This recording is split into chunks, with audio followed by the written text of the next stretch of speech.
আসসালামু আলাইকুম। আপনাদেরকে স্বাগত জানাচ্ছি আমেরিকার একটা অ্যাপেল গার্ডেন থেকে। এখানে অ্যাপেল, গ্রেপস, স্ট্রবেরি অনেক ফল আছে, কিন্তু মূলত অ্যাপেল বাগান। তো এখন অ্যাপেল পিকিং করতেছি। এই যে ওদের কাছ থেকে ব্যাগ নিছি।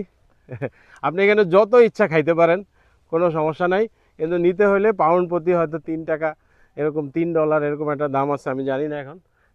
সো আমি আমার যে ফেভারিট গালা আপেলটা দেখেন, এই পুরা রোটাই গালা আপেলের। ওই যেটা একটু বালু বালু লাগে খাইতে আর কি, আমাদের দেখেন একদম ঝেঁকে ধরছে। আমার মেয়ে রুহানি, ও খুবই পছন্দ করে, ওকে খুব মিস করতেছি। ও যদি থাকতো ভীষণ হ্যাপি হতো। ইনশাল্লাহ ওকে সহ আবার আসবো। এখন রুহানির জন্য কিছু আপেল নিয়ে যাবো, আমি কিছু নিছি, আরও নিব। এই যে দেখেন কি চমৎকার আপেলটা, এত চমৎকার কালার। বাংলাদেশে তো ফরমালিনযুক্ত আপেল খাই, এখন এই অনুভূতি বলে বোঝাতে পারবো না যে আপেল গাছ থেকে আপেল ছিঁড়ে নিয়ে যাচ্ছি, বাংলাদেশে নিয়ে যাব আমার মেয়ের জন্য, এবং খাইলাম। সো টেস্টি এবং খুবই জুসি, একদম প্রত্যেকটা গাছে, মানে পাতার থেকে মনে হয় আপেল বেশি।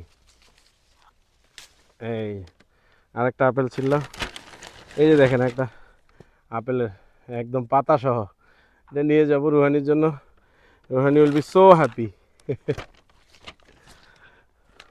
আর গাছের নিচে পড়ে আছে আপেল সারিবদ্ধভাবে একদম, এগুলা আর কেউ তুলে না, এগুলা গাছের সার হিসেবে ব্যবহৃত হয়।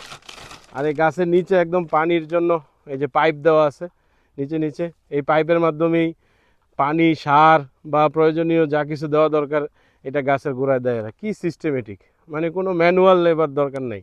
প্রথমেই ইনভেস্টমেন্ট, প্রথমেই সব কিছু, তারপরে অটোমেটিক সব কিছু হয়ে যাবে। So easy. সো আমার এই আপেল পিকিং এবং স্ট্রবেরি পিকিং এবং আপেল গার্ডেনের সম্পূর্ণ অভিজ্ঞতা আমার ইউটিউবে যাবে, আপনারা সবাই দেখবেন, আমি শেয়ার করবো ইনশাল্লাহ। ভালো থাকবেন। আসসালামু আলাইকুম।